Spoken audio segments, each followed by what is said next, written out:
শুভ সকাল বন্ধুরা। তো কেমন আছো? আশা করছি সবাই খুব ভালো আছো। আমরাও ভীষণ ভালো আছি। তো আজকে আবার চলে আসলাম দীঘা ব্লগ 2 নিয়ে। তো আজকে তো নেক্সট ডে হয়ে গেছে। এখন সকাল কটা বাজে? ওই 10টা মতন বাজবে।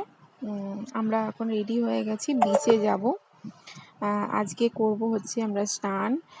না, এখনো 10টা বাজেনি, তবে এখন বাজে ওই 8টা মতো। ঠিক আছে, আমি ভুল বললাম একটু, কারণ আমরা সকাল সকাল এখন বিচের ধারে যাচ্ছি আর ওখানে গিয়ে স্নান করব। তবে তোমরা বলতে পারো যে মিঠিকেও কি স্নান করিয়েছি? না গো, মিঠিকে স্নান করাইনি। তো বিচের ধারে যাওয়ার আগে মানে চলে এসেছি বিচের ধারেই। আমরা একটা হোটেল ছিল, সেখানে আগে আমরা ব্রেকফাস্টটা করে নিচ্ছি, তারপরে আমরা স্নান করে নেব। আজকে ব্রেকফাস্টে করেছিলাম হচ্ছে পুরি, আর তারপরে খেয়েছিলাম হচ্ছে আমি ইডলি। তো স্নান টান তো হয়ে গেছে, আর স্নানের সময় কোনো ভিডিও ক্লিপ নিতে পারিনি, সরি তার জন্য। সেটা আমি তোমাদের সাথে শেয়ার কোনোদিনই হয়তো করতে পারবো না, কারণ ফোনটা আমার হাজব্যান্ড রুমে রেখে দিয়ে এসেছিলো ইচ্ছা করে, কারণ জলে ভিজে যাবে বলে, নষ্ট হয়ে যাবে বলে, তাই ফোনটাকে রেখে দিয়ে এসেছিলো। এমনি ক্যামেরাম্যান যারা বিচের ধারে ঘুরে বেড়ায় তাদেরকে দিয়ে কটা ছবি নেওয়া হয়েছিল, সেটা আমি কমিউনিটি পোস্টে তোমাদের সাথে শেয়ার করে দেবো, তোমরা দেখে নিও, বা এই থাম্বনেলে আমরা দিয়ে দেবো, তোমরা দেখে নিও, ঠিক আছে? সরি তার জন্য। বা লাস্টে আমি ক্লিপ মানে দিয়ে দেবো, তোমরা সেখান থেকে দেখে নিও।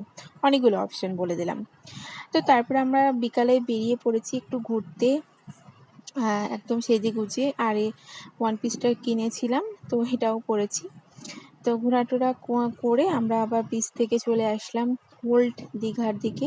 একটা পার্ক আছে, তো সেই পার্কে তো এই পার্কে না রোপওয়ে ছিল, বোটিং ছিল। তো আমরা বোটিংটা করিনি, আমরা রোপওয়েতে চাপবো বলে টিকিট কেটে আমরা যাচ্ছি।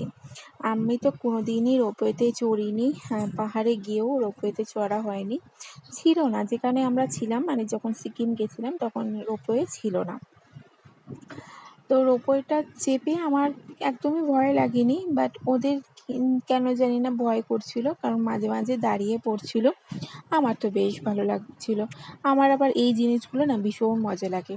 আমার হাজব্যান্ডের তো কোনো ভয়ই নেই, কারণ ও এইসবে অভ্যস্ত। তো এই পার্কটা না ভীষণ সুন্দর ছিল, অনেক মানে নেচার, মানে গাছপালা, পুকুর ছিল।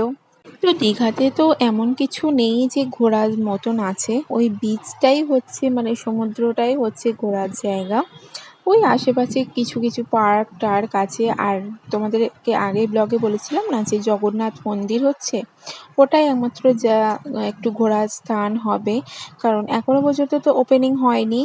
জানি না কবে ওপেনিং হবে, বাট যখন আবার ওপেন হয়ে যাবে মন্দিরটা, তখন একটু বড় হয়ে গেলে তখন আবার আমরা আসবো, দিয়ে আমরা ঘুরে যাব, মন্দিরটাও দেখবো। পুরীর মন্দির তো দেখেছি, আবারও পুরী হয়তো যেতে পারি, যখন যাব তোমাদের সাথে শেয়ার করব।